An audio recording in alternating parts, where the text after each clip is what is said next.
Welcome, everybody. Another amazing interview I have lined up. This is an interview that has been in my mind since I started, which was over a year and a half ago.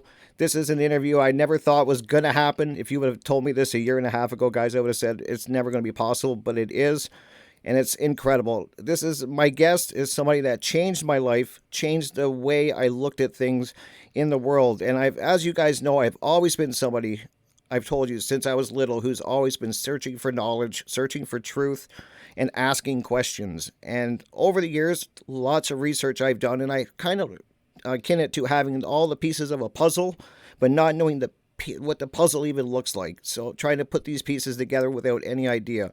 And when I came across my guest's work, I saw the full tapestry. As I learned, as I listened to his podcast, I watched his presentations, the tapestry slowly, started to appear. And that is what I have to thank my guests for during this interview, because it was their work that actually put this whole picture together and really started to see the big picture. So I just want to let everybody know my guest, I'm so excited. They do have the podcast, What on Earth is Happening. They have also the One Great Work Network, which has over 75 amazing content creators there, guys, doing amazing work. They also have the class, How to Become the True Media, which I did take last year and graduated from, an intense class online, which is incredible. And then he's done so many presentations, I can't even name them all, but some of them are Fake Ass Anarchists, Streetwise Spirituality, New Age Bullshit, and the Suppression of the Sacred Masculine. And the one that changed my life for sure, and the first one I ever found, was his one on the natural law and what it all is. So his natural law presentation is a long one, 8 hours, but you must see it, guys. It is incredible. So with all of that out of the way, I just want to go ahead, welcome my guest, Mark Passio. Thank you so much for being here. You have no idea how excited I am. Rick, thank you for the invite to be on the show. Pleasure to be here. So much going on, Mark. I mean, I got some points here, but I mean, the world is crazy. And as I was saying, your work definitely changed my life and how I look at things. And it's incredible. It really did give me a big picture, and you kind of put all of these pieces together that I was having trouble fitting. I was always looking for information, seeking it out, but it's hard to see the great big picture of things, and your work really breaks that down. So that I wanted to thank you for right at the beginning. Because thank you. I really appreciate that. I mean, that's, for me, that is the intention of my work, is to help everybody to see how seemingly disparate and non-interconnected things are really related to each other, and we have to study things from a holistic perspective. So hearing you say that, that really means a lot, and I want to thank you for that. Awesome. Yeah. And so let's just, I do have some listeners. I know I've tried to get them to listen to your work, and as soon as I bring up the natural law presentation, they go, oh my God, it's 8 hours. And so I just want to bring up, can you maybe give everybody a short background about, who you were as a younger person, how you got into doing the work that you're doing, and that way people can get to know you a little bit. Sure. Well, I relate this account in my podcast series and some of my presentations. I'll try to keep it brief. Basically, in my youth, I became disillusioned with organized religion. I was basically seeking answers like yourself. And when I, asked people who I considered back then that were people that I thought that had answers or that I could trust, they didn't really provide any answers that were meaningful to me, and really fell back on pure faith-based assumptions and just doing what they were told, just sort of going along to get along. My family, I came from a traditional Roman Catholic, Italian, American background in South Philadelphia, Pennsylvania, in the United States. And basically, my family were generally the kind of people that didn't really rock the boat too much, didn't really ask deep questions, that they weren't looking for the truth. And they just basically took the answers that religion gave them as, this is just how it is, and we'll just accept these and, try to just live a, decent life, but not really concern ourselves with anything much deeper than that.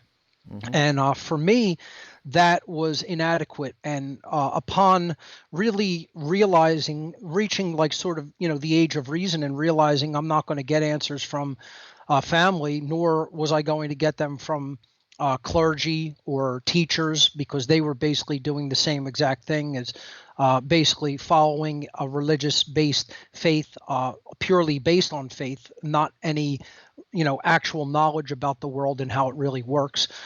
This all turned into a lot of anger for me as a young man, in my early teen years. Mhm. And I externalized that anger by going out and seeking answers in what I then at the time considered to be the polar opposite of religious thought. So I was looking for, give me the exact opposite of this. If Right. this is what religion says the world is, then I want to gravitate toward the opposite of that, something that totally flies in the face of all world organized religion. And I found that in the form of Satanism and dark occultism. I started studying dark occultism, and we can get into what the occult is, Right. but essentially this is hidden knowledge about how the human psyche works, how the laws of nature work. And I gravitated toward, again, a very dark form of occultism, which is Satanism, and specifically the type was LaVeyan Satanism, Right. as propagated by the former, or the actual founder of the Church of Satan, the former high priest of the Church of Satan, Anton LaVey. And I started espousing this worldview and ideology in my early teen years. And I started basically writing about Satanism. I wrote articles in small magazines, small fanzines, they call them. They're like magazines put out by fans of music. Mhm. And, I had a band at the time, and we espoused the satanic ideology. I was the main lyricist. I was the founder of the band and the lyricist for it. And so I injected satanic ideology and thought into my lyrics in the band. And basically my writing, espousing Satanism, and my lyrics and my band's success at the time, basically garnered the attention of members of the Church of Satan. I was a member already of the Church of Okay. Satan. I had joined it as a rank and file member. A lot of people don't realize there's a few ranks in the Church of Satan. There's not many. There's regular member, which is the bottom. There, that's as low as you go, Mhm. without not being a member at all, not joining it. So I joined it and I was a member. Above that, you have the rank of regular priest or priestess. So this is not high priest or priestess. This is just regular priest or priestess. You are considered clergy. You are considered someone who can act within the capacity of clergy, and you could act as a spokesperson for the religion as a whole, like in interviews, in official writings, Mhm. officially representing the religion. Okay. Above that, you have magister and magistra. So this is like a commander of other priests. This would be like, like a lieutenant, over the privates, right? Right. So, the magister or magistra directs other priests and priestesses. They're a higher ranking. You consider them like cardinals in the Oh, okay. Roman Church. Okay, Okay. Yep. so above that, then there's a ruling council. There's a council that directs and organizes the structure of the Church of Satan, and basically sets agendas and decides where they want to take things. So that's the Council of Nine. That is 9 high-level magister and magistras that basically are act in the capacity of this sort of a senate, if you Right. want to look at it that way. And then above them is the executive of the whole organization, the founder at the time, the high priest. So high priest is the highest rank. So if you look at that, there's really only 5 levels of hierarchy. There's Right. member, priest, magister, magistra, or priest, priestess, magister, magistra, council of 9, and high priest.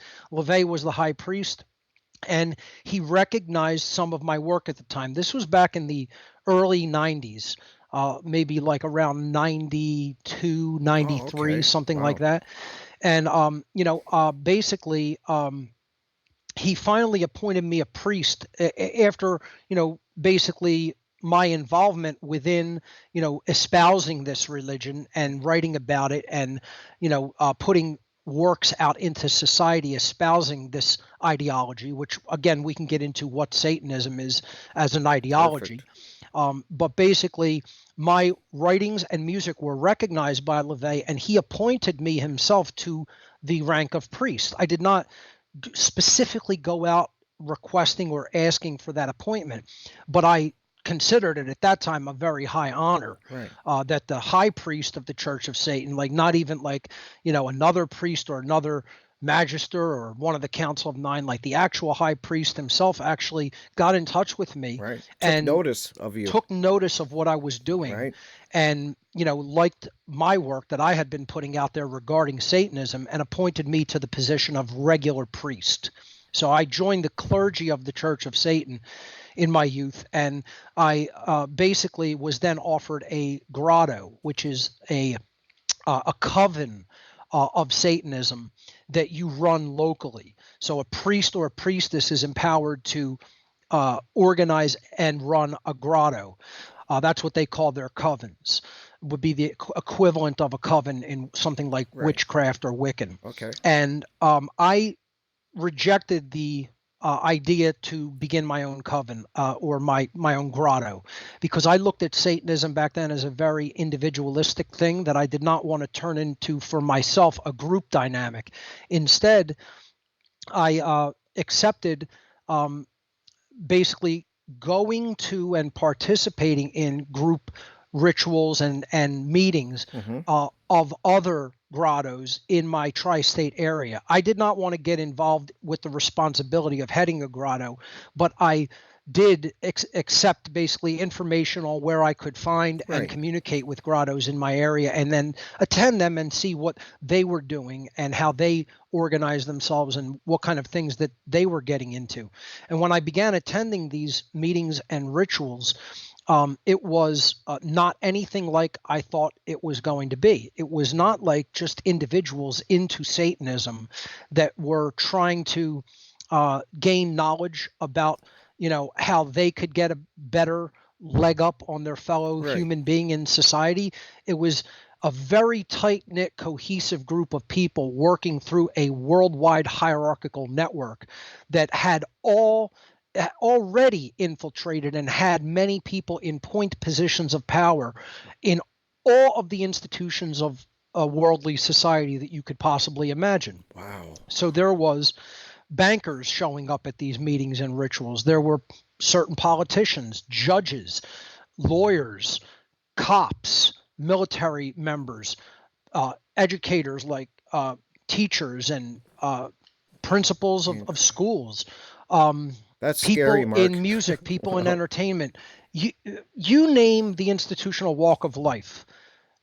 Every institution, there were Satanists at very influential positions of power, all taking part in the mass dynamic, the group dynamic of participating in satanic grottos, in these meetings and rituals that many Satanists from all over the area would gather at and attend. And when I realized that these people were working together for a very specific purpose, which was to create a worldwide system by which they would become the unquestioned rulers of society, and everybody else would be placed under their thumb as a slave or a servant. That's when I started developing a deep moral problem with all of it, because I didn't sign up for the enslavement of humanity. I signed up for gaining knowledge that the average person doesn't have to get a leg up in my own life, as far as like, maybe if I know certain things that other people don't know about how influence works, I may be able to manipulate a job interview, or maybe play certain things that enhance my personal gain, like finance, etc. Make some connections along the way, not enslave humanity. Humanity. When I found out what these people were doing was increasing their own power and influence at the expense of other people's freedom and their natural rights, I had a big problem with it, and I started really being uncomfortable. And I was still actually going to some of these meetings and rituals just to see what they were doing, talking about what their mindset was, gaining some understanding of where these people are at, what their capabilities are. And I mean, I have to tell you that to this day, they're still the most intelligent, most intellectual, most driven people that I've ever been in a room with. I cannot even begin to tell you how highly organized, cunning, and just all on the same page these people are. It's really nothing like the movement of people who want freedom, what we Right. call the freedom movement today, which is very disjointed and scattered and not on the same page Right. ideologically in many cases. And these people were entirely different than that. These people, they act as one. They act as if it's one mind. Like they literally act together so cohesively that it is as if they are acting of one mind, that they are one being. Wow. It's truly amazing how on the same page they are, It's incredible. ideologically and with their behaviors. For sure. There's like hardly any contradiction between the way that they think, the way that they feel, and then their behaviors, their actions in the world are very tightly knit together. And so that makes them powerful. That makes them be able to accomplish things, to do things, to Right. enact agendas, to get things done. Whereas in our community, you see very little of that. You see a lot of talk. You see a lot of people not on the same page, arguing amongst each other, not really ever being unified in their philosophy. Right. And then their actions are scattered and all over the place. That's so And true. nobody's acting of one accord to actually accomplish something in the world cohesively. Right. So I just wanted to say that about them. But how I got out was I just expressed interest in leaving and saying, I'm not really comfortable with this morally. I was not coerced to stay. A lot of people find that very hard to believe. But as I tell people, unless you're involved in their own crimes, which I was not at this time, if you don't participate in these people's criminal behavior, and so to speak, you don't know where the bodies are buried, right? Then it's not like a mafia in that sense. Only when you take oaths of allegiance and loyalty to them, which they consider a blood oath, which they consider an unbreakable bond, an unbreakable vow. If you say, I'm fully on your team, I'm on your side, I consider myself family with you, I consider myself, soul partners in our endeavors, and I'm fully in, which I never spoke any words to that effect. I never took any vows of allegiance to them. I was a rank and file member at the lowest level observing. Right. And And so when you wanted to leave, they were like, okay, like they were like, don't let that door hit you in the ass on the way out. But wow. I mean, literally, there's the door. Get the fuck out. Just like Wow. that. That's And incredible. go and do your worst. You think you're going to tell people what you've observed here, what you know about the world, what you've seen? They're not going to believe you. They said you are not going to accomplish anything by telling people what you've seen. You are going to bang your head against the wall for the rest of your life until the day you die. It was literally the words spoken to me. Literally said to me. One Satanist said to me upon realizing that I was done and I was walking away, said, you think you're going to go and explain to people what all of this is and how this works, and from your perspective, even your low level knowledge of this compared to where it really goes and how it's really organized and structured, you're going to go and tell people what you've seen and your understanding of all of this. They said, we understand how this is all fits together from a total worldwide perspective. We could tell you all the names, all the companies, all the organizations, all the people, exactly the ways that we did everything that we did over the centuries through our family bloodlines. He said if we went on the nightly news every night, night after night after night after night, and explained all of those things to the human population, they would not accept it or believe it from us. That's how in a trance mind state they are. They are in a Wow. completely entranced mind state.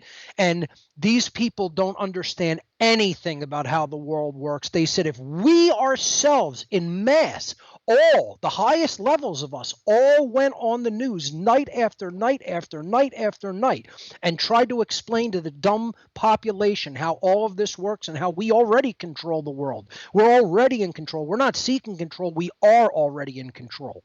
And how we organized all of that control, how we gained all of that influence, the methods by which we did it, there would be no possibility that they would ever accept it from us, let alone from you. That is so incredible, and it says so much, Mark. Because you bring up great points. Because I think when people think, and I've run into this, I was telling you myself, when I speak about Satanism and that, I always get and I'm sure you've heard this. You get this Hollywood variant that people think that's what they're dealing with, and I think that's probably the greatest trick that they've pulled on people is having people believe that they're just, they're out in robes, and I'm sure that's a part of it, that, there is a ritualistic part of it, but I think that's what people really think when you speak of Satanism and they talk about it, is that that's what we're up against. It's just a bunch of disorganized people in graveyards doing weird things, and it's so much more than that, the way you're explaining it. I'm telling people that you are more likely to encounter true Satanists espousing the actual satanic mindset and ideology, which is a way of being in the world, in the Fortune 500 companies and major, central banks and politics and government and religion than you would teenagers out in the forest doing some stupid ritual sacrifice, in black robes. That's kind of like the introduction, I think. That's where the introduction process starts to get people into their ranks. Correct. To just get people interested in any dark aspects of occultism in general, which is what I was when I was young. I just was like disillusioned with organized religion, and I wanted the polar opposite of it. And I didn't care what form it came in as an ignorant young man. I was just in a state of angst, rebelling against what my family upbringing handed to me because they didn't know any better. Right, and you're saying that, and then you were just saying that you'd probably more likely to run into a person with a satanic mindset in a Fortune 500 company or around the world, even probably people maybe that we know. What do you mean by? Can you explain the satanic mindset? Sure. And this has been the most difficult thing that I've done in my work, is try to get people to understand what Satanism really is versus what they believe it to be. The general tenets of the satanic ideology, you could call it the satanic religion because it does have religious, ritualistic components to it, but it is generally a worldview and an ideology. It's a way of looking at the world and a way of acting in the world, right? So that's the first thing to understand, is that Satanism is a mindset above all else, and these are the tenets of the mindset. Tenet number one, and above all else, egotism. The ego is God. Real modern Satanists do not worship, and I'm talking about from the perspective of the worldwide hierarchy of Satanism and dark occultism that is really running our planet. Satanists do not worship an externalized Christian-based evil deity, with horns and pitchfork and a tail and hooves, that is called the Christian devil or Satan. Satan is used in this modern form of this ideology, which has been around since humanity has been around. Doesn't matter what name it's called. As a matter of fact, they don't really call it Satanism themselves. It's not really referred to when you get into the higher, rankings of these people. They don't really call it Satanism. They call it the old religion. It's the only name I've ever heard some of the higher level Satanists refer to this mindset and ideology, because it's been here since humanity has been here. Makes sense. It's aeons old. It's not just, since LaVey started the Church of Satan. LaVey was given the task to compress the mindset into a book, and a couple of books, as a matter of fact, but the main book being the Satanic Bible. And that was his charge. That was his task given to him by higher ups in the satanic hierarchy, to put that mindset and ideology out there in written form, to try to find other people who have these psychopathic tendencies and who have this sick, imbalanced mindset. So anyway, egotism is number one. It's elevating the ego to apotheosis, to the state of godhood, that you see the self as God, you see the ego as God. And it doesn't matter who you really have to step on to get your way. You know, the self and its selfish desires always come first, even if you have to step on somebody else's rights to get what you want. Okay. So egotism is the first tenet. And think about it. If everybody behaves like that, what kind of a society do you get? You get a totally chaotic one. You get one where nobody is really getting what they want because they're all trying to step on each other, you know, and that's really the kind of mindset we have. Yep. Ask yourself, how many people are in a selfish, egotistical mindset in the world? Is Most. it way more people than not? Of course. So the second tenet is moral relativism. And this is the idea there's no objective standard of right versus wrong behavior. It's right is whatever is right for me, whatever gives me what I want, gets me to my goal, right? Wrong is whatever prevents me from getting to what I want. So there is no such thing as there's an objective moral standard of behavior based on what is actually a right action and what is actually a wrong action in objective reality. No, it's everybody can make up whatever they think is right or whatever they think is wrong based on their own perceptions, levels of comfort, their whims, their preferences, what they want. Now think about this one. How many people actually operate in the world according to that tenet? That there's no real right or wrong. It's all just a matter of perception. And what's right for me is what's right for me. What's right for somebody else is what's right for them. What's wrong for me is what's wrong for me. And what's wrong for somebody else is what's wrong for them. Yeah. And we don't have to agree on what morality is. We don't have to agree on what rights and wrongs are, right? How many people actually think that way? The majority of human beings. Yeah. You know, I've had people say that to me, actually, to my face. Sure. They'll say it right to my face. What you just said. I mean, it's unbelievable how much people think right and wrong are based on perception and opinion, you know?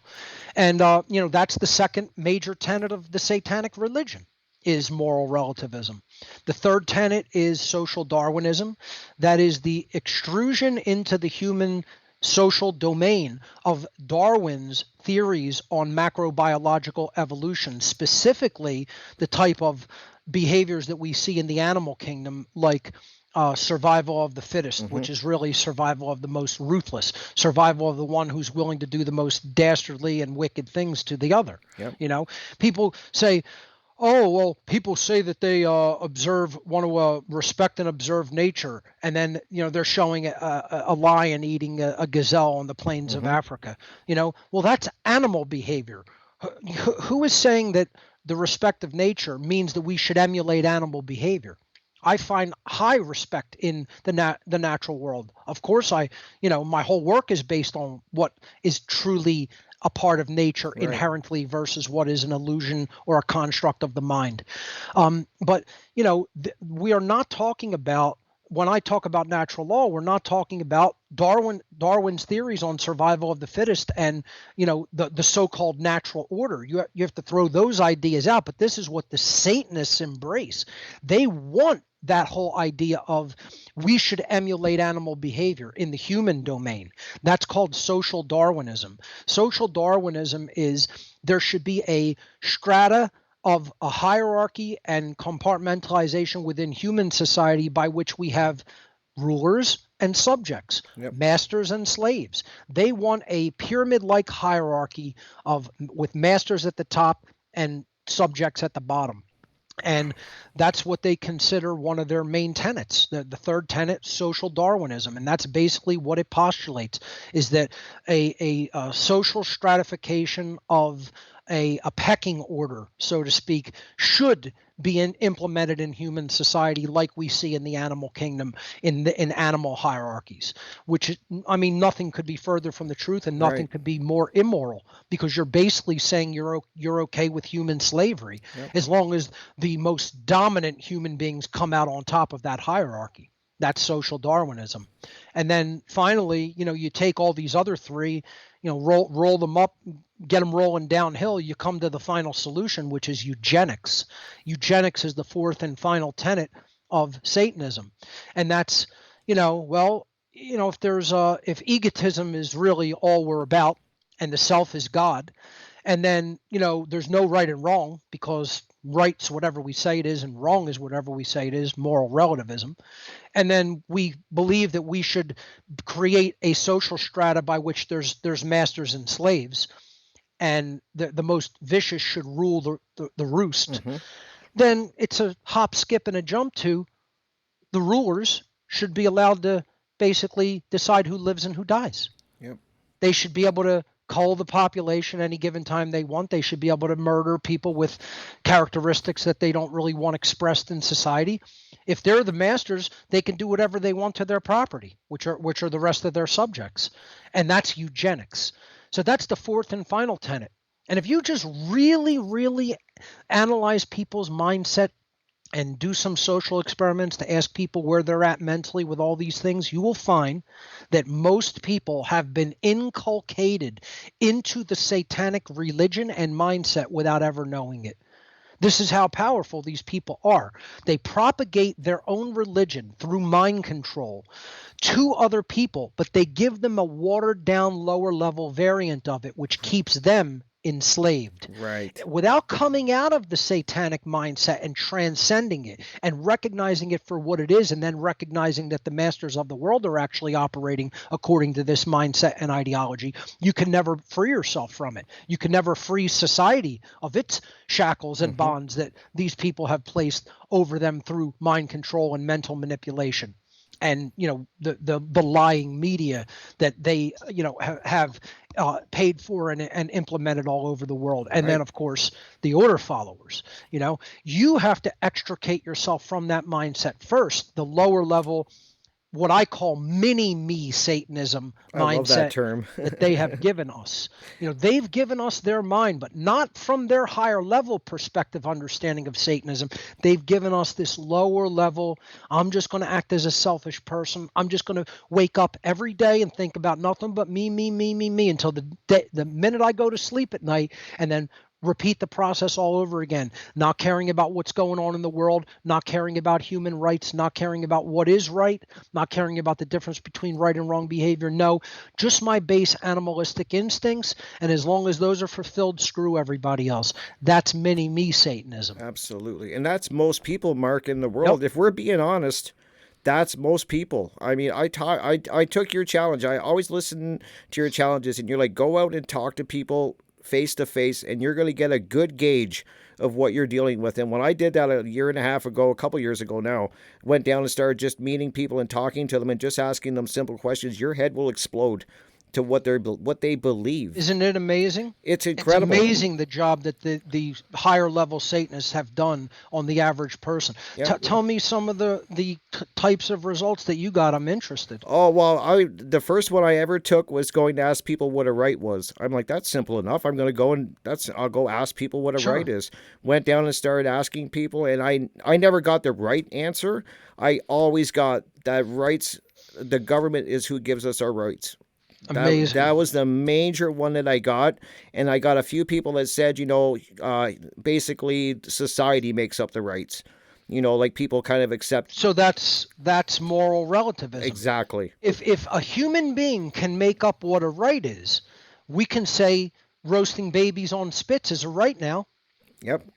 Absolutely. Kidnapping a baby, popping them on a spit, putting them over a fire, and then chowing down is now a human right because a few people have come together and we've decided that's what we want to do. So we can just vote on it, or we could just say this is what's comfortable for us, and that's a right for certain people. Yep. I mean, imagine this, that people actually believe rights come from agreement. Yep. Picture that. Picture rights come from agreement. So I guess when it was agreed upon in Nazi Germany and enacted into law that Jews could be completely suppressed and have their rights stripped from them, I guess that became moral because it was enacted into law. I mean, just about everybody in Germany agreed, right? Yep. The Jews were a minority in the Third Reich.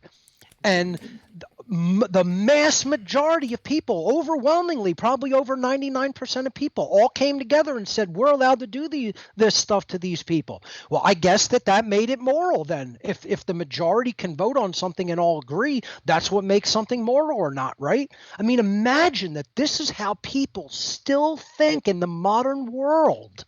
Yeah. It's so unbelievable and disheartening.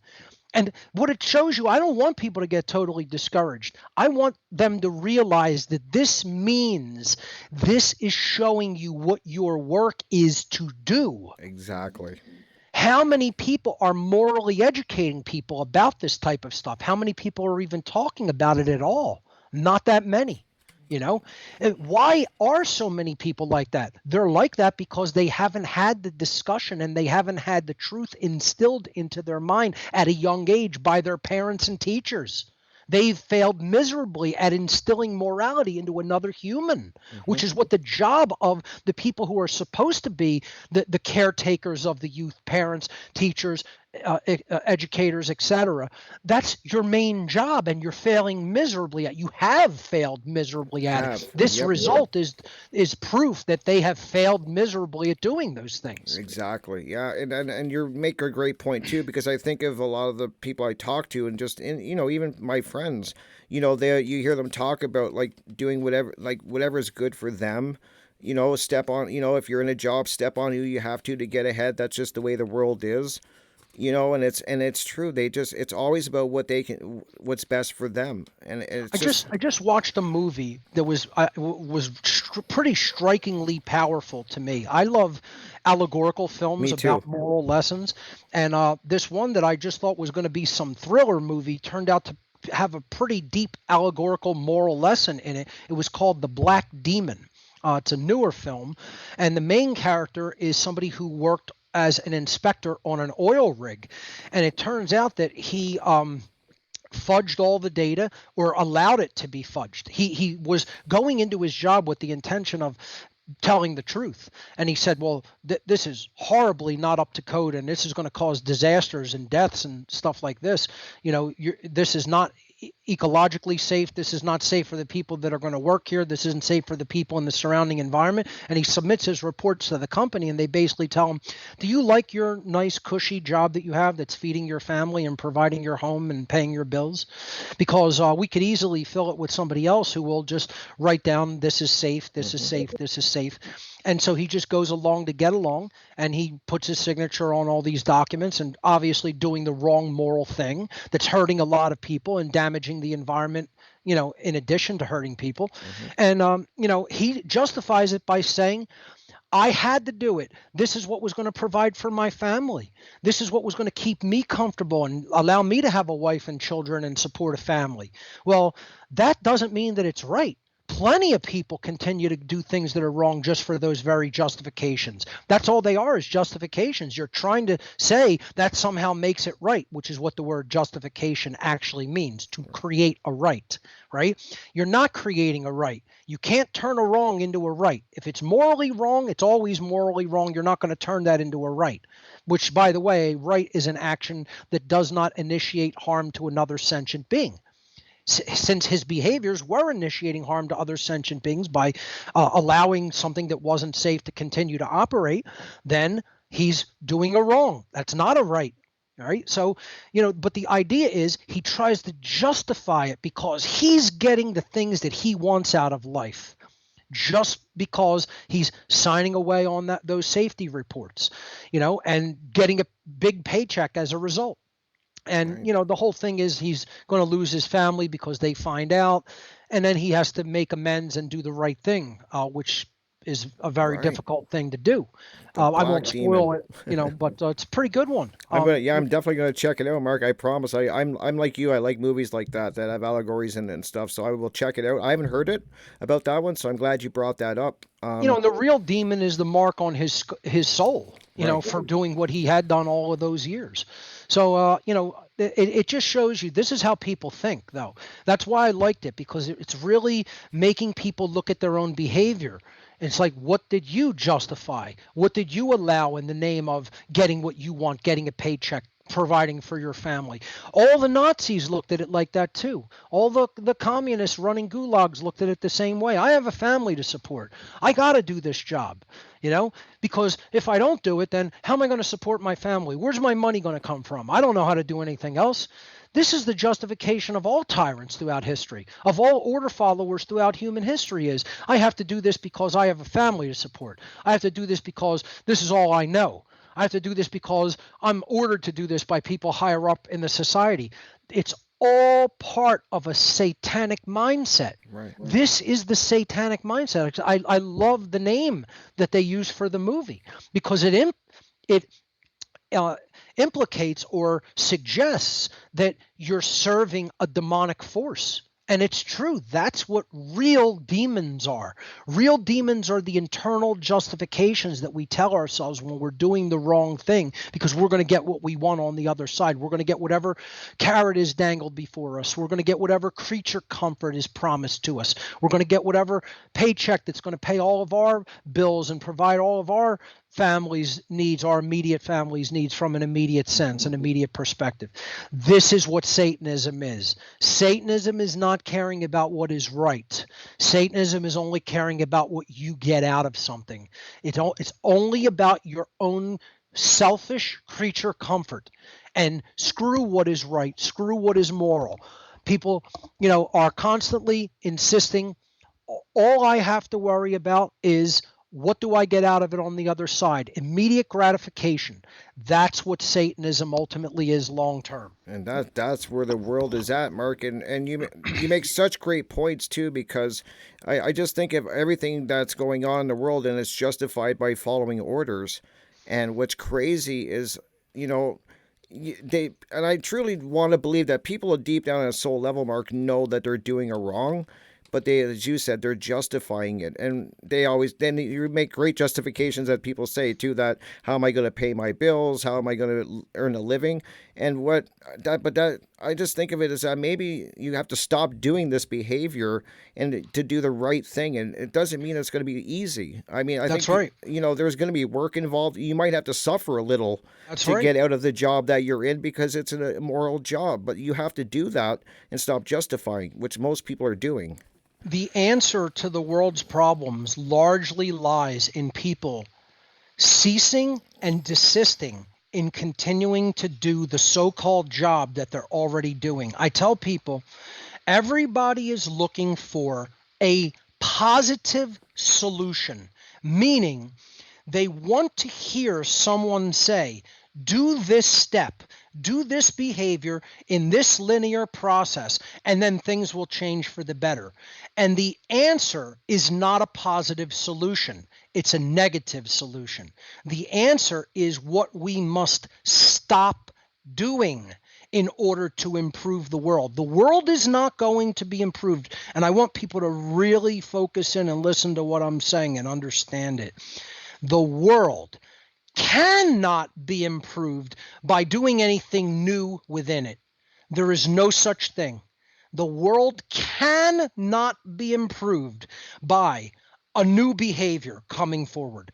The only way that the world can possibly ever be improved according to law, natural law, the laws of the universe, the laws of karmic consequence, is for people to say no to evil and stop doing behaviors that the mass majority of human beings are already conducting. The solution is negative. It means do not do these things any longer, regardless of what the consequence for not doing them is. And that's the problem. People will not acknowledge and face the consequence for stopping, ceasing, and desisting in evil acts. They want to continue to do evil acts to get the reward that doing the evil acts brings to them by evil people. Right. They don't want to take the short-term discomfort and possibly even suffering that will come in the wake of doing the right thing, or just forget even doing the right thing, ceasing to do the wrong thing. By not doing the wrong thing, they see suffering coming their way because the paycheck stops. Their status in society stops. See, that's what this main character in this film, The Black Demon, was saying. He was so resistant to the idea that I'm not going to get mine anymore. He's proud of his position. He's proud of the home he owns. He's proud of the family that he has. He's proud of the money he makes. He's proud of the clothes that he wears. And he keeps saying, nobody's taken that away from me ever. I'm going to keep all of those things. I earn them by doing what I'm doing, and I'm keeping that. That's my stuff. Well, this is a perfect portrayal of the satanic mindset that he has to work to come out of in order to find his way back to doing the right thing. Right. And saving the day, so to speak. That's a full ego mindset. Just pure egotism. That it represents the very first satanic tenet. Egotism, the ego run rampant, the ego being placed in the position of godhood. Powerful themes in that respect. So, absolutely. And that's the thing, is people have to be explained to what is Satanism, what is the satanic mindset. They don't really comprehend that yet, still to this day. I've been doing this for 16 years, and I still, in just about every human being that I encounter, insists that Satanism is what Hollywood and their priest told them that it is. Their clergy member told them that it is. And these people are lying to you. They're not just wrong, they're overtly lying to you. They know what it is, and they're lying to you to keep you ignorant of it. Hollywood is lying about what they tell people Satanism is. Satanism is pure egotism run rampant. If you're a totally egotistical person, you're a Satanist. It doesn't mean you're worshiping the devil. This is the idea that this is what Satanism is what the church wants you to think, because they're in on it. They're part of it. Some of them, many of them at the highest position of power, are Satanists, and they don't want people to know what Satanism is. What do you think? They have an infiltrated religion? They've infiltrated big business, banking, every corporation, the media, the schooling, education, the military, the police, but they just haven't infiltrated religion. That's safe.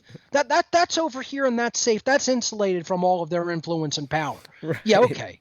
Yeah. It's so true. And that's going to probably make a lot of people uncomfortable, Mark, hearing that they're living they have a satanic mindset, but it has to be said. We're dealing largely with people in a naive and childlike mindset that doesn't want to believe that there's a vicious, snarling animal on the outskirts of the village getting ready to eat any child that wanders out there. It's like, no, that exists. That is present. There is a present and very recognized danger by the people with the intelligence to recognize it. The problem is you have very unintelligent people, you have very naive people, you have very childish people that don't want to even accept that this type of danger exists in our world, let alone how prevalent it is and how worked into every institution of worldly power it is everywhere you look. The problem is those people can't see it. They're not in those positions of power, and they have too non-sophisticated of a mind to even comprehend the way these people operate. Right. They're not operating at their level. Like, these people are playing, 12-dimensional chess, and you don't even understand what a piece on a checkerboard represents. Forget knowing how to play. You don't know what the board is. You don't know what the piece is. You know nothing.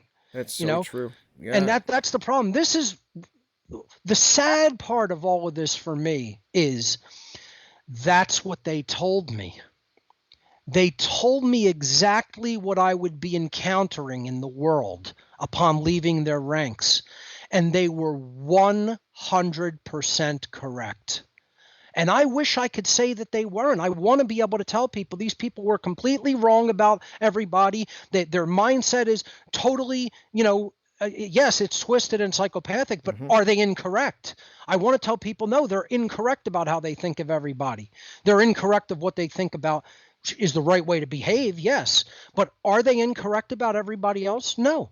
They're telling the exact truth. They told me the exact truth of what I would encounter with other people, because they know all too well the number that they did on their minds. Yeah. They told me if they tried to wake people out of the trance, they would not collectively have the power to do it. Just think about that statement. They told me people are so enthralled, they're so in a trance that if we collectively made our best effort to take them out of the trance that our ancestors put them under and that we maintain them under, we could not remove them from that mental influence if we tried our damnedest. That's how powerful the trance-like mind state that humanity is in is. And see, I agree. They don't have that power. Who does have that power? All of us. Right. As people wake up more and more, they have to come together to a full understanding of the occult, of Satanism, of the mind control methodologies, and of objective morality and natural law. And we have to propagate that and teach it to the masses of humanity. It's the only way things can ever possibly improve or change for the better. That makes a lot of sense, Mark, and it's great. I love that you brought up natural law because that was one of the first presentations that I ever found by you was your natural law seminar, which I've probably watched, and I'm not even joking, 4 or 5 times now because there's so Awesome. much information in those 8 hours that you have to. At least for me, I had to watch. I have to keep watching it. Maybe I watch it like once a year. I try, just to refresh because there's so much. And so I have trouble getting anybody to watch it. They don't want to put in the 8 hours, but they'll put in 3 days of Netflix to watch a series. But we won't Of go there. course. Yeah, they'll binge watch a TV show. Yep. But don't ask them to watch something that might improve their world and their life. But anyways, so can maybe now that we're talking about natural law, and can you maybe explain what the science of natural law and what it is and what it isn't? And the reason I'm asking you this, Mark, is because when I talk about natural law, I've had people actually say to my face that it sounds like another religion or another cult. And I want you to really address this because this is what I'm running into. Well, the first thing is natural law is an observable truth in nature. It's an observable reality that we can look at, we can witness over long periods of time. It's not something you're going to immediately see and sense in the moment, okay? Mm-hmm. So it's not like a fire that is lit, right? But what if we looked at something like erosion on a beach? If you brought somebody that never heard of the concept of erosion, and you said, these rocks are slowly being worn away, and the water is slowly moving this way, and they look at the rocks and they're like, you're out of your mind. They're there. They're mm-hmm. not going anywhere. And they're seeing the water pound down on them and then move back, and the rocks are still there. And you're like, well, 1,000 years from now, the beach is going to be back this way. Okay. Right. Because that's going to, the water, is going to be back this way because that's what erosion is. Mm-hmm. It takes time. Natural law is the same way. It takes time to see it, to see its observed reality.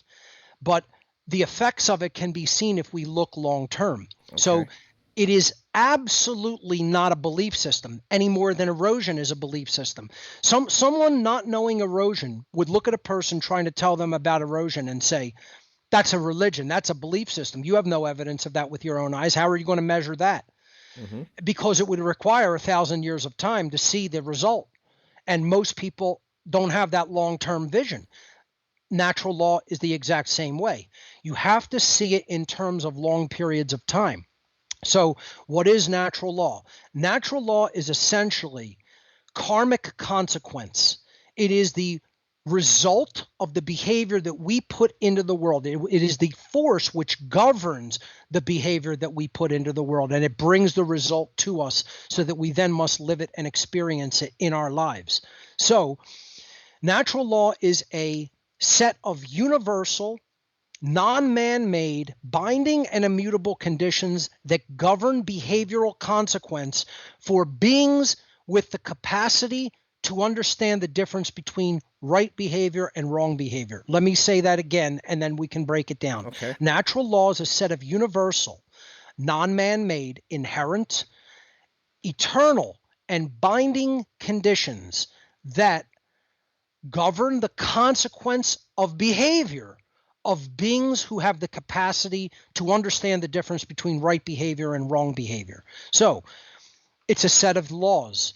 So first of all, what does natural mean? What does law mean? Natural comes from the ancient Egyptian netr, N-T-R, which means God or spirit. and the Sanskrit suffix al, which means related to, having to do with, concerning. Okay, we put those together. Related to, having to do with, concerning, nature, God, spirit. Okay, the force of creation. That's what natural means. It means it's inherent. It is not a construct of mind. It means it's inherent to nature. It's inherent to reality. It's built into the fabric of reality. That's what natural means. Natural means it is just in reality, and it is not a construct of the mind or an invented idea. Okay?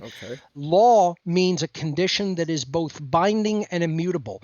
Binding means it has an effect that cannot be escaped. It doesn't matter where you go. It doesn't matter what time you go to. It doesn't matter what geographic region. It's operating universally and omnipresently and eternally. So it's binding. It has an effect. It's immutable. It's unable to be changed by anything or anyone.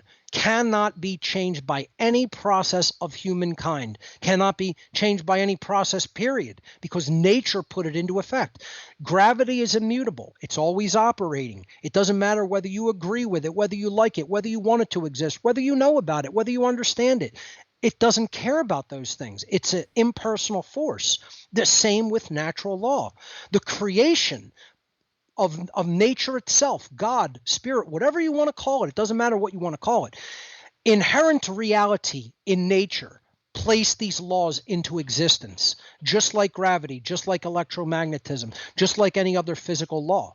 So what does it govern? So it's a set of universal, non-man-made. Universal means it's operating everywhere. Non-man-made, inherent to nature, not created by human beings.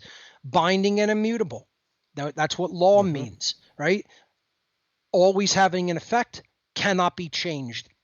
Conditions, right? These are the operating conditions of these laws that govern, meaning they control. They control the result that we're getting based on the input. Okay, so if you heat up water to a certain point, a law governs what's going to happen to that water. It's going to start to boil and then eventually evaporate out of whatever container you're boiling it in. Right. So that's a law. That's the consequence of what happens if you apply certain conditions to the situation. Same with natural law. It governs the conditions. It's the conditions which govern the states of reality of whole systems of beings. Okay, so, and it governs the behavioral consequence of that whole civilization. The behavioral consequence means we create a condition through our behavior, and then we have to live within the consequential result of what natural law is actually bringing upon us based on the behavior that we chose to enact. Right. So, and again, it doesn't apply to the animal kingdom. People go, well, why don't lions who eat other animals, why aren't they just tortured by natural law? No, it has nothing to do with animals. Natural law has zero to do with Darwinism, with animals, with the survival of the fittest, with the law of the jungle. You have to throw all of those ideas out. It has nothing to do with that part of the natural world. Stop trying to apply what we witness and observe in the natural world regarding animals to natural law that applies to human beings, because we have a higher order of intelligence than the rest of the animal kingdom, or we should.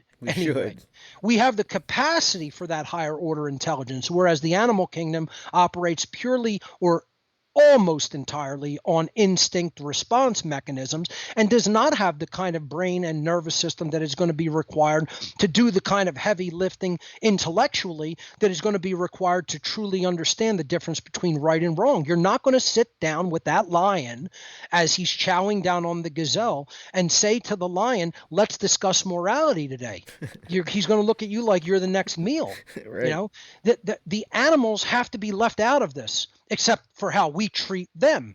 The natural law applies to human beings and not to other animals. That's the bottom line when it comes to all of this, because we have the ability to cognize, discuss, philosophize regarding what is objectively morally right versus what is an immoral behavior. What is the difference between moral behavior and immoral behavior?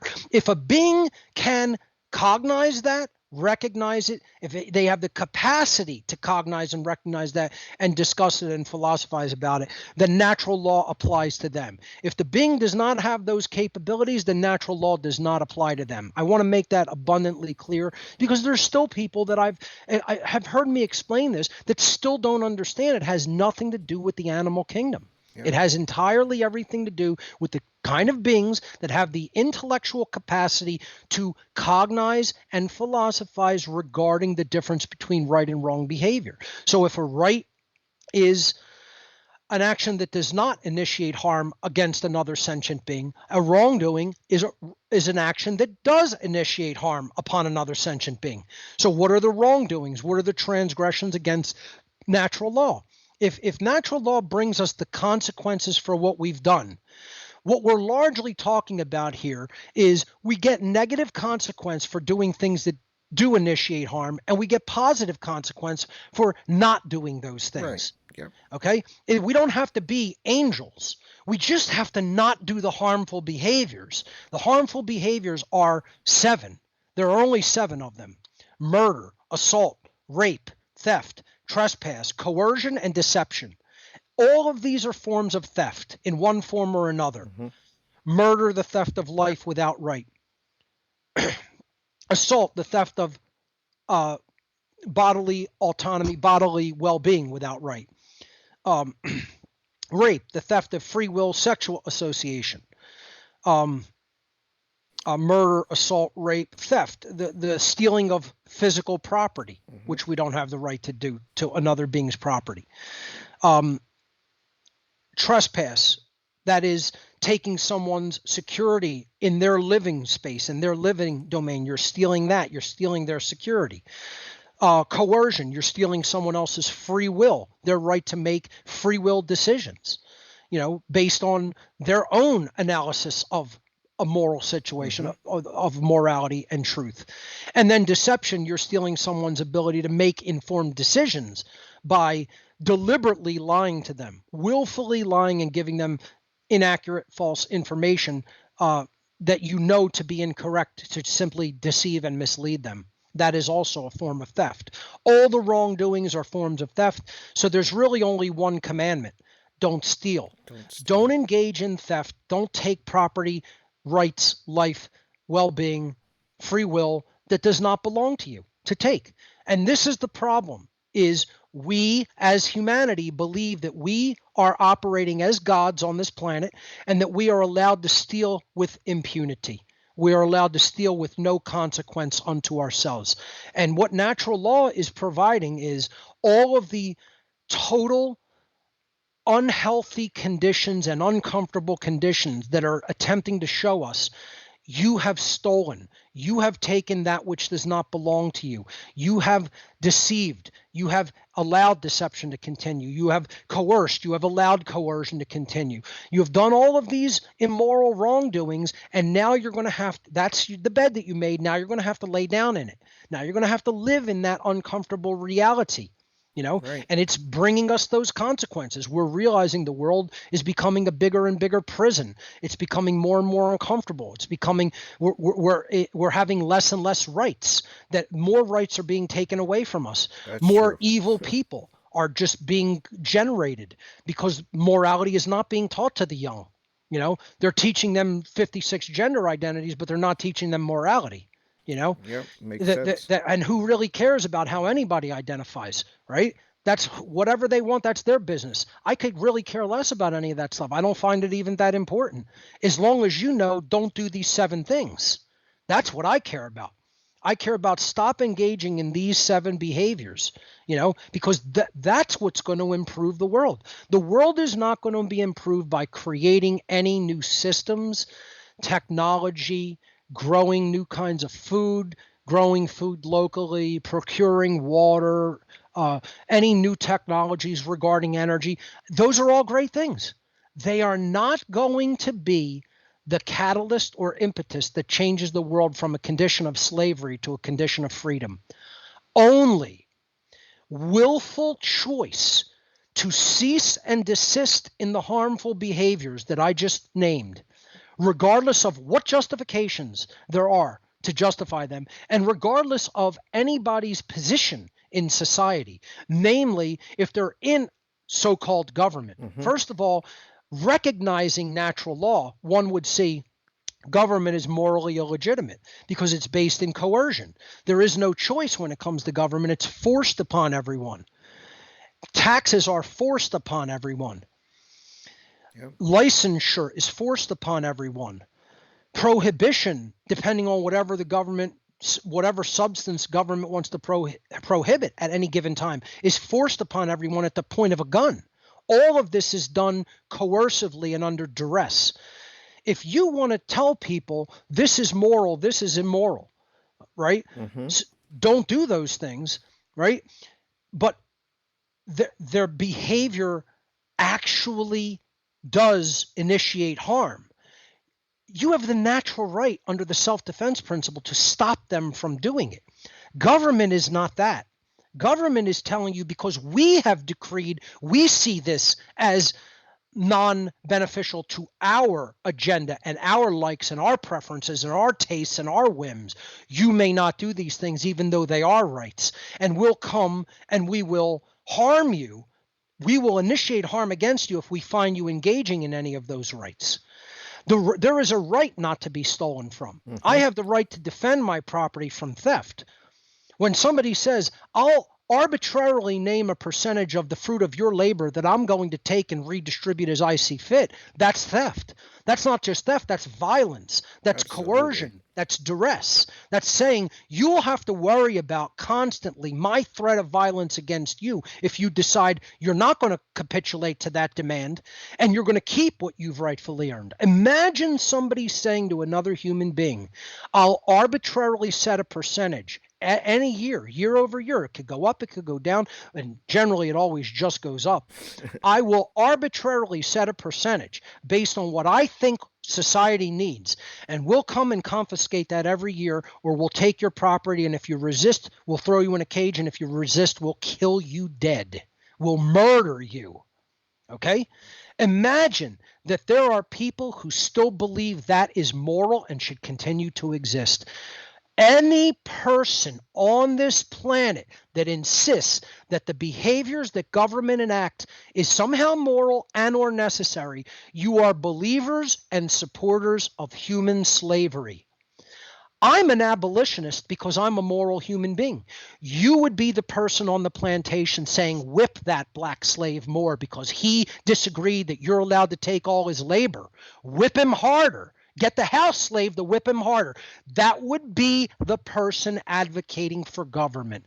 And yes, listener/viewer, I'm talking about you. I'm looking you in the eyes. I'm telling you, you would be that person. That would be you. That's the kind of heart that you have. That's the kind of brain that you have. That's what's inside your soul. If you think government is morally legitimate, it makes the person the biggest piece of immoral trash that there could possibly be. Because what you are advocating is the ownership and slavery of other human beings. And that is the most immoral thing that could possibly be advocated for or condoned. Right. Just condoning that makes someone a piece of human filth vermin.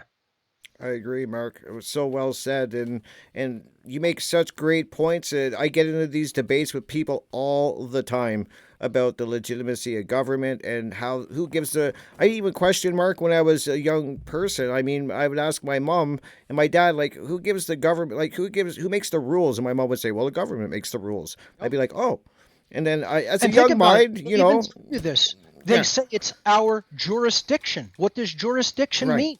You go back to the original Latin, jus juris, which the word justice comes from, right? Jus, J-U-S. In classical Latin, it's spelled I-U-S. Jus means right. Yeah. And then the second part of jurisdiction, dicto dictere in Latin as a verb means to say or to speak. So it literally means, jurisdiction means to say what a right is, to speak the law, to say what is right. This is moral relativism. Again, Once yeah. again, it's not determining whether the behavior initiates harm. It's I say this is how it's going to be. That's jurisdiction. They're telling you right in the words that they use from the original classical Latin or Greek. Yeah. But most people don't know those languages. They don't know where English words are derived from. Not 80% of English words are derived from Latin and Greek and other Romance languages, just Yeah. about.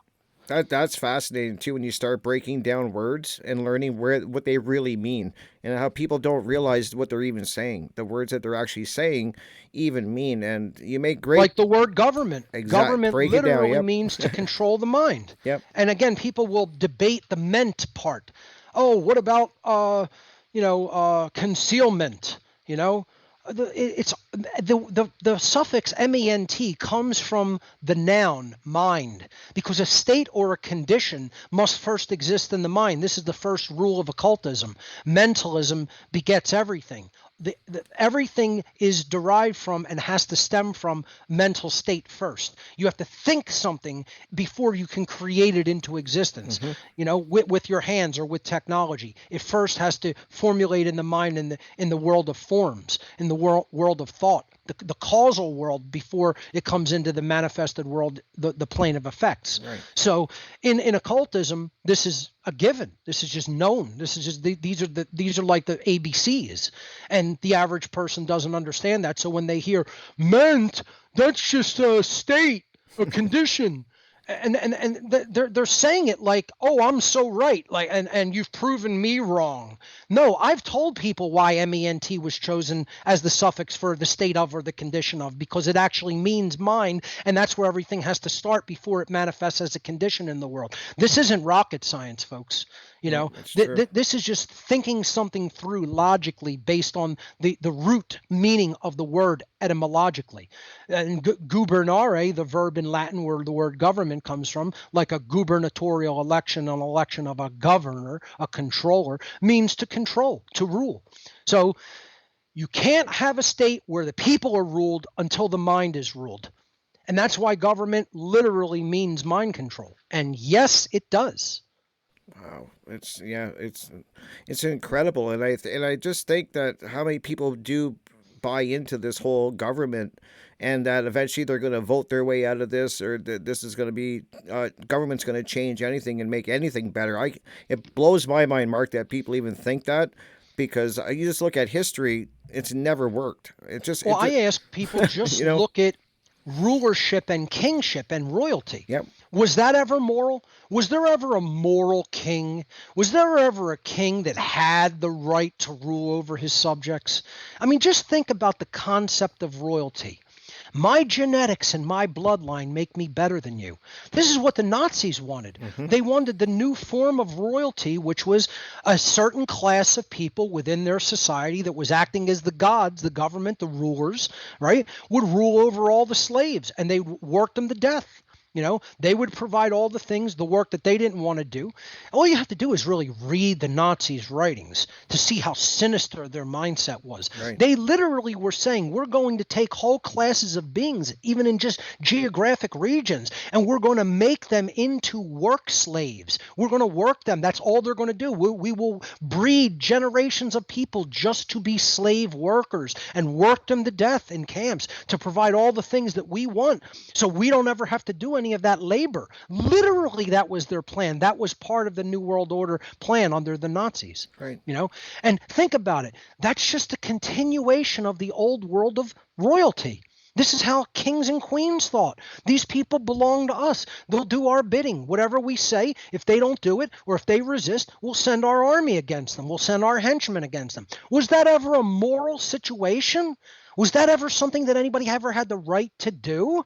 Kingship and queenship was always immoral. It was never a moral situation. It was never a right. Yet these people believed that they had the divine right to do this, that they were backed by God. See, this is the sickness of the satanic mindset. These people believe they're either backed by God or they're God itself. They believe they're God, or they believe they're on the way to becoming God. Royalty is the same mindset. We're the gods on this planet. Screw you. We don't care what you want. We don't care what your rights are. We're taking everything. We own you. We're claiming that you're our subjects. Subjects means that you're their slaves. It's just a euphemism for slave, And their system was feudalism. Feudalism means you don't really own any property. We own all the property. You'll pay taxes to us to be allowed to live on the property. Well, that's what a property tax is. Property tax comes directly out of ancient feudalism. And people still don't know this and advocate for it. And then the next thing that people like that will tell you is, I'm a moral person. They'll say that they're a good being, that they're a good human being. Right. Imagine the lies that they speak about themselves. Imagine that. And no, this isn't self-righteousness on my part for anybody thinking that. This is the truth of the matter. I'm not in that mindset. I've purged that Satanist mindset out of my mind. I have purged it from my being and soul. While other people who still believe in this nonsense and drivel called royalty, government, and slavery, they have not purged that Satanism out of their heart and their soul. They still have it deeply entrenched in their black heart. Watch the movie Black Demon, because it is about the black demon that lives inside the heart of everybody who believes they're God. Everybody who believes they're God. And there isn't a God of creation setting the laws of nature that we're bound by, that we must live according to. No.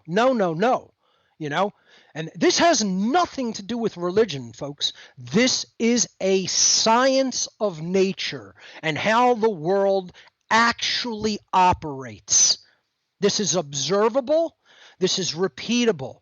You can you could put forward a hypothesis on how it works, and then you could test the hypothesis. You do need large portions of time to test it, however. And that's what I say. All you have to do is look at the end result, and you'll see were the conditions moral or immoral, were the chosen behaviors moral or immoral over time. It's a very easily observable and repeatable process. What we have right now is a state of human slavery. Yeah. We have covert slavery operating under duress, which is the implied threat of violence should one not agree and cooperate with the commands of government called laws. And then if you don't agree, violence comes down upon you directly physically. So there is physical violence, but it is in still a largely covert form operating through duress. It's moving toward overt violence, more and more and more and more, where we're going to get back to overt feudalism under a king, under a ruler or a body of rulers. That's where it's heading, because people don't understand the difference between right and wrong. They don't even want to know the difference between right and wrong. Imagine, here's a big social experiment. Do this one. Okay. Everybody go out and ask people, do you think it would be moral for one being to rule over everybody else? Would it be moral for one human being to just make the laws that everybody else has to live according to, but according to his preference or hers? Okay. So you have one ruler. That's called kingship or royalty. That's the old world order. This is how human beings implemented this system of slavery in our ancient past. Not so ancient. Only a couple hundred years ago did it really cease in earnest with the American Revolution and the French Revolution. But my point being, ask people today, how many people think that that would be moral, that would be okay? And, I would hope you would get a lot of people that would say, no, that wouldn't be moral. But I'll bet you the majority of people, my guess, my educated guesstimate would be, it would be over 50% who would say that's perfectly fine and that would be a moral situation. You would get less than half saying that's immoral on its face and should never be done. Less than half. So I'd still think we're above 50% that believes in royalty. And then ask them, if you just had a few human beings making all of the decisions about how everybody else should live, and then implementing that down into society through force, through duress, implied violence, that if you don't do what they say, violence is going to happen unto you. Is that morally okay? And I'll bet you the number would climb rapidly to how many people would say, yes, that's fine, because more people did it, right? And then you say, what if we did a pure straight democracy and we just did a vote? And if it's over 50%, that 50% can implement their will on other people and keep them under duress. And if they don't want to live like that, they can do violence to them if they resist. And I'll bet you almost every person would say that's perfectly justifiable and morally okay. This is how deranged, this is how sick and twisted and imbalanced and in a total mindset of Satanism the majority of planet Earth and its people are. That's where we're at. That is so disturbing, Mark. And the way you broke that down, I am going to ask people that too, because I'm going to be shocked, I think, like you said, of what I'm going to get. I was already shocked at asking rights. So what a right is. You'll be horrified. I've done social experiments like this, and you cannot even conceive of how totally degraded morally the mindset of the people of Earth actually is. They want slavery. They love the condition of slavery. They hear the solution to what will stop and end human slavery, and they don't care. They don't want it. They want no part of it. They don't want to learn it. They don't want to listen to that wisdom. They want to be God. They want to condone other people who want to be God in their immoral behavior and actions. And they want it to go on and on and on. Because if they didn't, it wouldn't and it couldn't, according to natural law. If they were actually acting against those interests, if they were actually acting in accordance with natural law, if they were actually saying the word of all power, no, to evil, the world could not stay in the condition that it's in, and it certainly couldn't get worse and worse and worse as it is. Great, The overwhelming majority of human beings are in such a state of immorality in their mind and in their hearts. This is the mark of the beast. That's the true mark of the beast, is what someone carries in their mind and in their heart that will then lead them to do immoral behaviors with their hands, with their body. And they'll keep offering justifications for it over and over and over, as if that somehow magically turns all the evil that they're doing and condoning into something that's perfectly morally okay. That's what a justification is. It literally means to create a right. So again, jus, we looked at jus in jurisdiction, Yep. justification, jus juris. In jurisdiction, it's the genitive variant of the word, the possessive case, juris, right? Jus, justification. Again, no J in classical Latin, I-U-S, but we would spell it J-U-S, jus, jus juris. Jus means a right. And then ficeo ficere means to make or to create a right.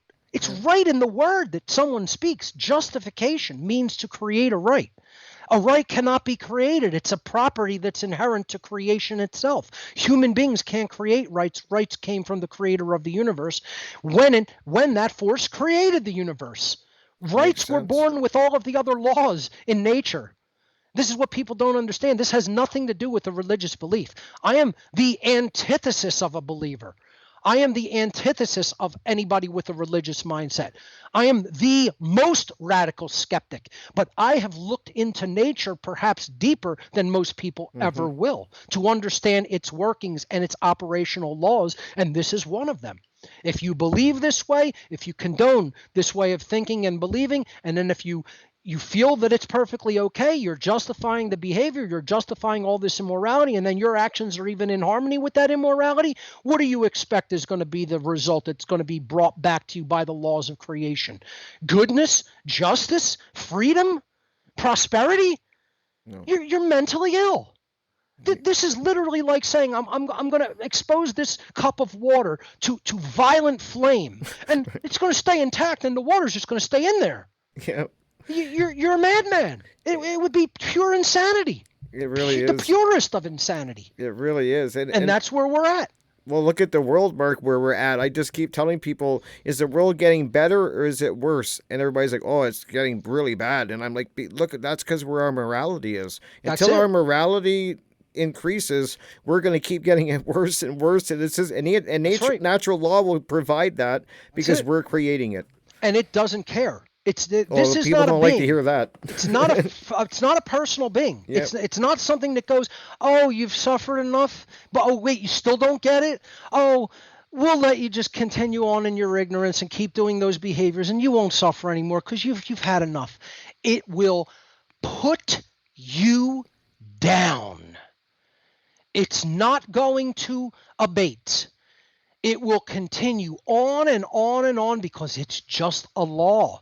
It's not something that's going, oh, has he had enough yet? You know, even though he didn't learn the lesson, have we been hard enough on him? It doesn't work like that. Gravity doesn't care whether a 2-year-old toddler is wandering over the edge of a cliff. Mm-hmm. It's going to go splat, just like an 80-year-old would. Yep. It's a law that's in operation that's very impersonal and does not care about you. And that's tough for people to hear, I think, because they think it's personal. And Right. it's not. It's this is what we're generating, and we're going to keep getting more of it. That's it. And it all comes down to morality. As morality increases, freedom increases. As morality declines, freedom declines. And you could add all of it in. As morality increases, freedom, peace, justice, harmony, prosperity increase. As morality declines, freedom, peace, harmony, justice, prosperity all decrease. What's going on in the world? Observe and extrapolate. This is the scientific method. Yep. This is a science of morality. This has nothing to do with belief. This is not a belief. This is not a religion. All belief systems and religions should be exterminated. Let me just say that again with extreme emphasis. All belief systems and religions should be exterminated.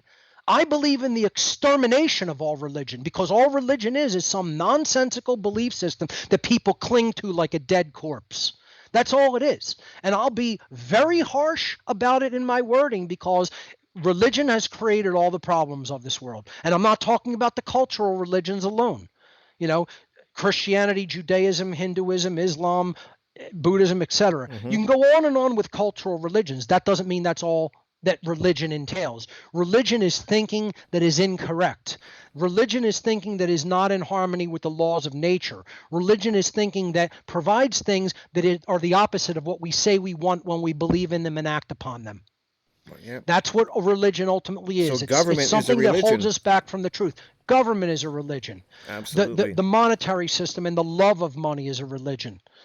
Wow. The belief in biggest. Authority is a religion. Yeah. Authority is a religion in and of itself. The idea that some beings are masters and some are slaves. Some have the right to rule. Some have the obligation to obey. That's a religion.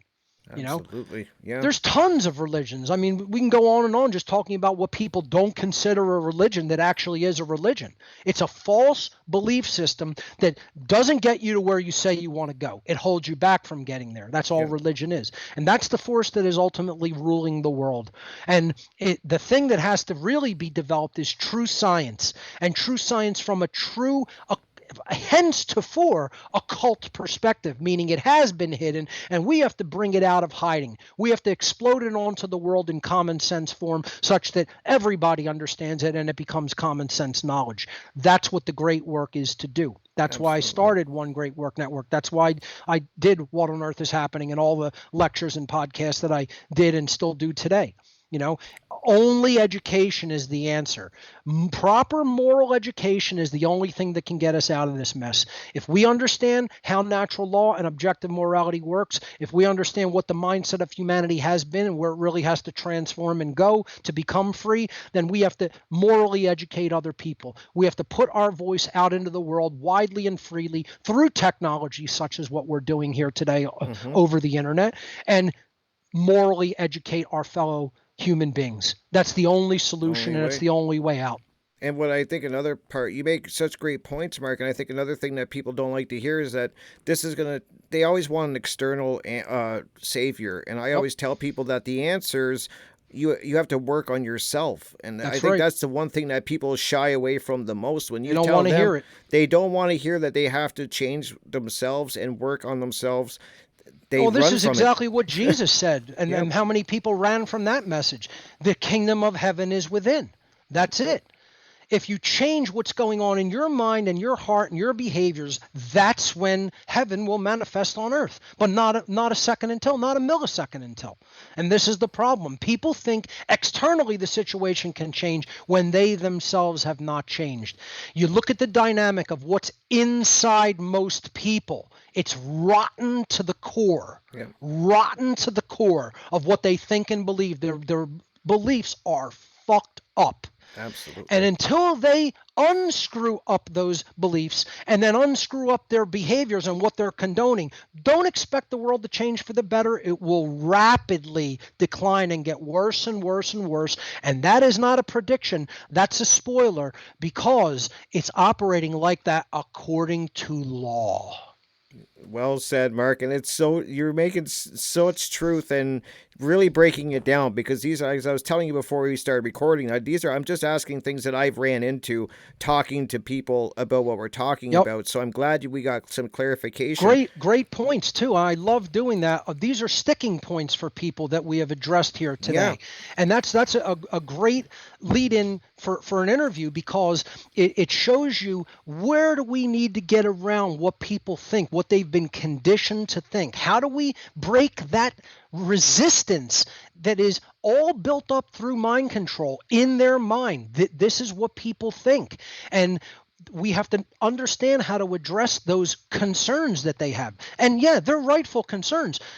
When people say these things, they want a legitimate, logical answer to them. And I hope that I've provided some here today in this interview. I think you did. I really think you did, Mark. And the one, it is kind of really can bring it full circle, because as we were talking and we've been addressing government and how it is slavery, and I've had people, and I'm sure you've gotten this over the 16 years a million times, that how can a world run without any government, without any authority figures? And then it kind of came to me as the more I thought about it, and I want your thoughts if I'm on the right path with my thinking, but as I kind of thought about it, like, okay, how would the world ever get out of that system? And I thought, well, if people's morality is increasing and they're doing the work on themselves, government, people won't believe in it then, and it's going to kind of fade away into oblivion. Am I right thinking this way? Absolutely. It wouldn't be necessary if people were behaving morally. And it's not necessary even if they're behaving immorally, because it's more immoral behavior. You can't add more immoral behavior to the mix and come out with morality. Only education can do that.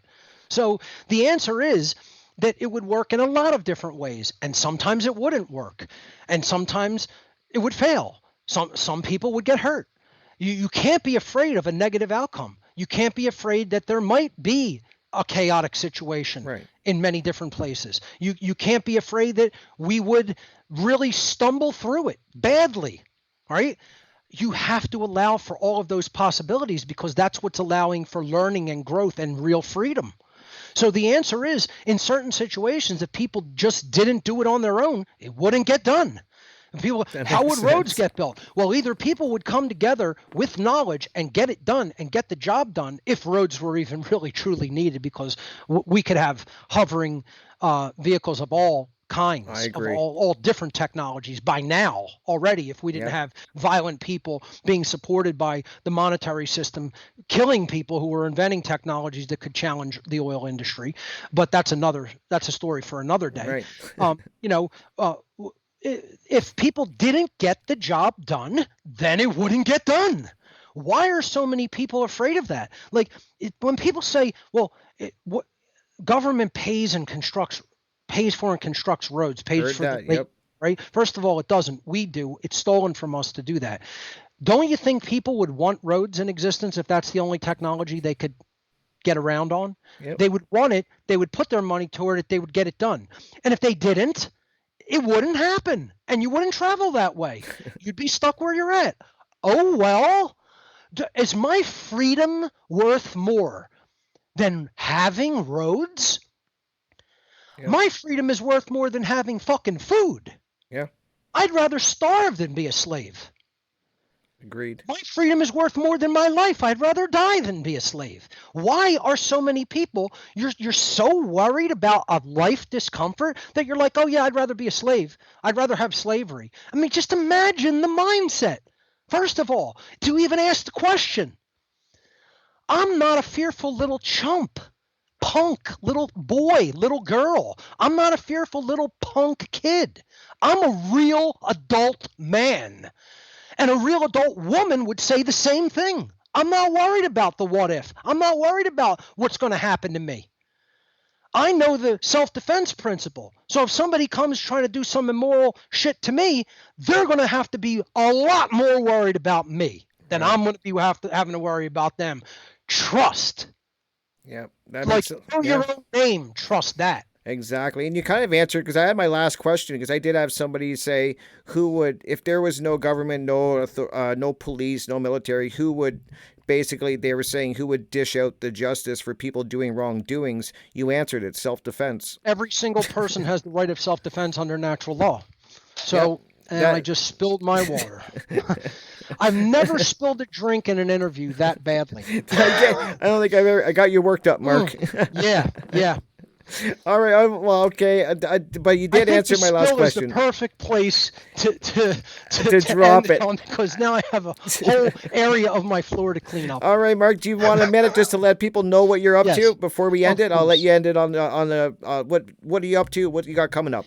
Sure. So, first of all, my main website is whatonearthishappening.com. All of my information is there, including all of my podcasts, all of my presentations and interviews, such as this one.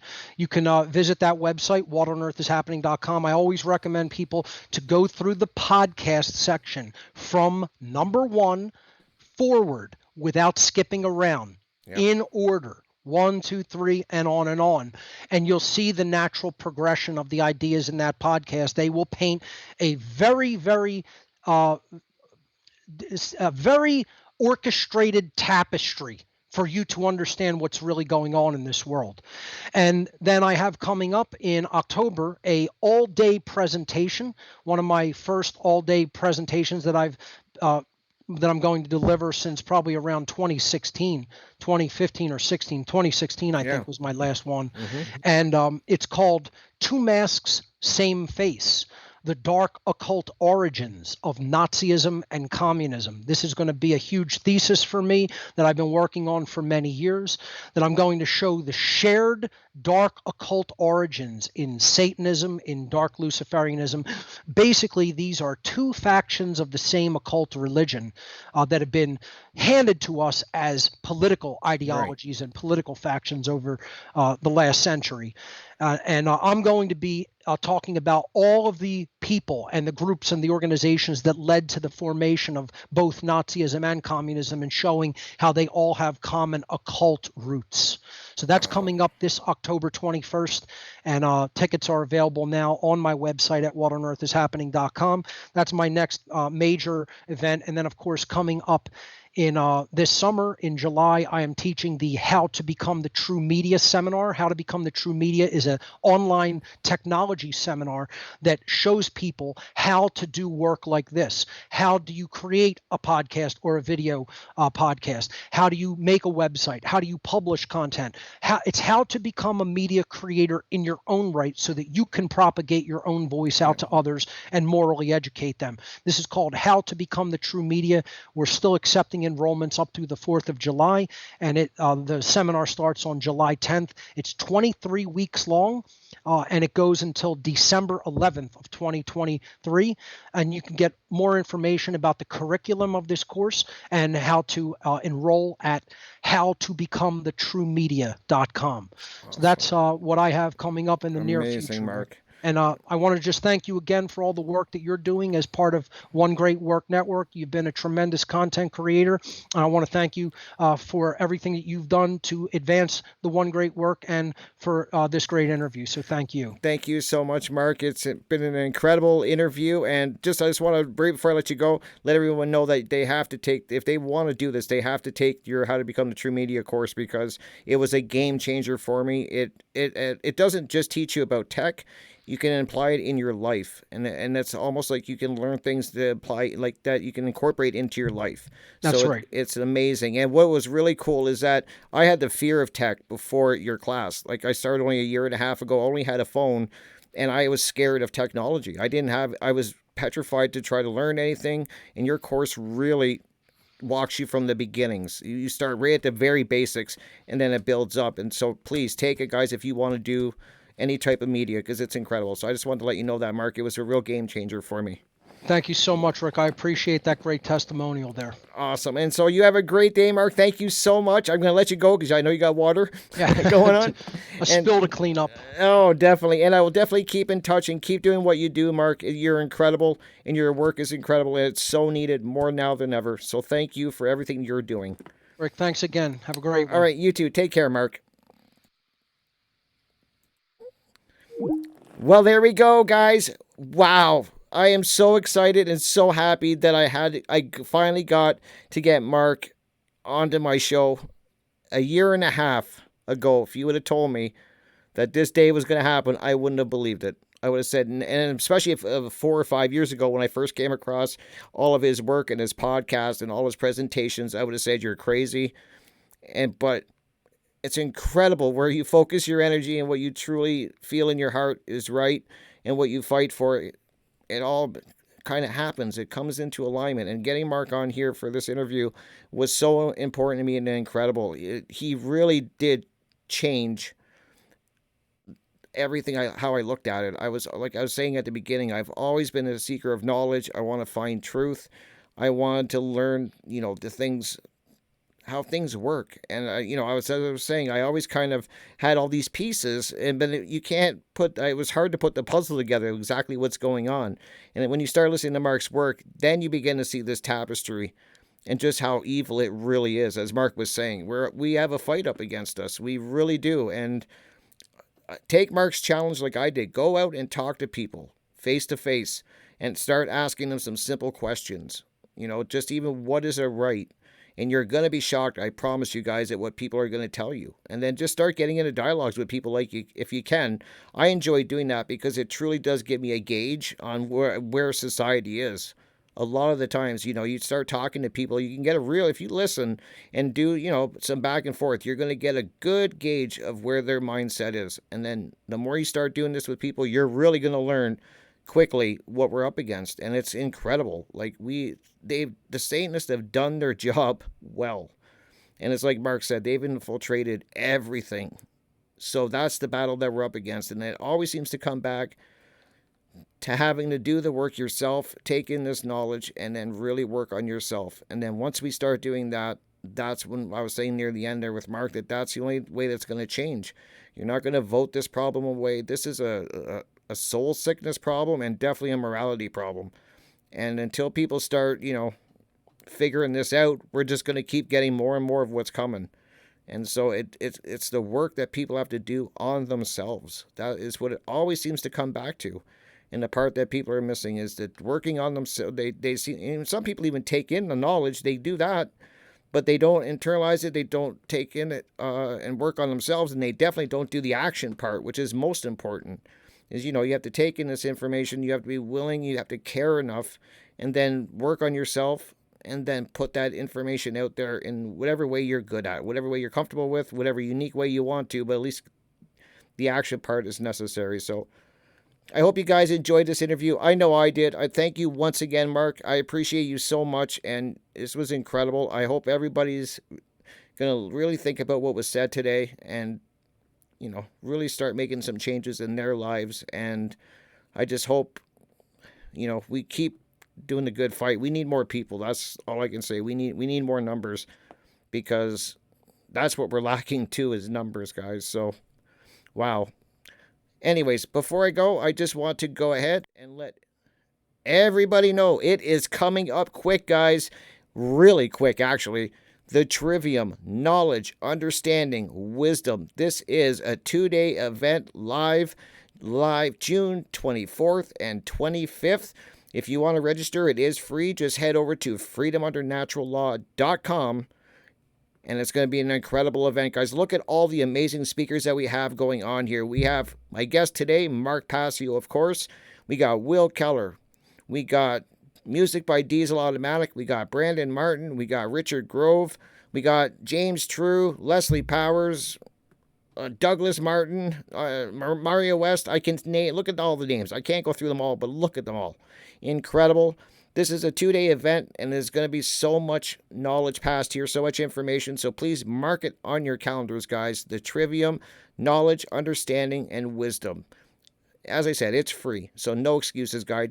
Just head over to freedomundernaturallaw.com, register, and be there for those 2 days. And what makes this event so unique to me is that at the end of each day, there's going to be a round table with the speakers for that day, and you will have a chance to ask them live any questions that you have, any clarifications that you need. You can do it at the end of each day with the people that were presenting for that day. So if you have any questions, make sure you write them down, guys. At the end of the day, you can ask them. And to me, that makes this event truly unique, truly special, because the round table is one of my favorite parts of it. A lot of interaction, and I really do enjoy that, guys. So be there, guys. Make sure you mark it on your calendar. June 24th and 25th. It's coming up close, guys. So once again, thank you for checking out this video. Thank you once again, Mark, for being here. Incredible. So much powerful information spoken about today. And I really do appreciate you guys. Let me just go ahead here and get back up here. There we go. So thank you guys for tuning in. I appreciate each and every one of you. I truly do, for all your support, all your encouragement.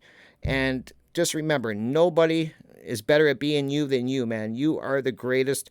Go out there, learn, and do the great work, guys, because we need you. We need your numbers. We need your voice into the battle here. We have to start fighting back, or we're just going to keep getting more and more of what we're already getting. And I hope most people don't want that. So thank you, guys, once again. Take care. I'll be back very, very soon with another incredible interview. I got some great interviews lined up for the next month, like the month coming up.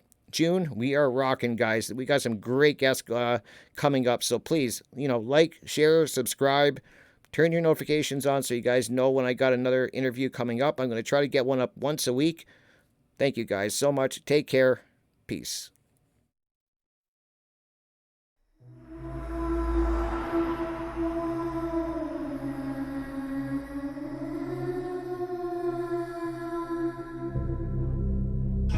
Are you interested in the paranormal, murder mysteries, cryptocurrency, and thought-provoking interviews? Then check out Crypt Rick's I've Been Thinking on YouTube, or every Monday night at 6 p.m. Eastern Standard Time. Studio A at Revolution Radio, freedomslips.com. Welcome to the Crypt.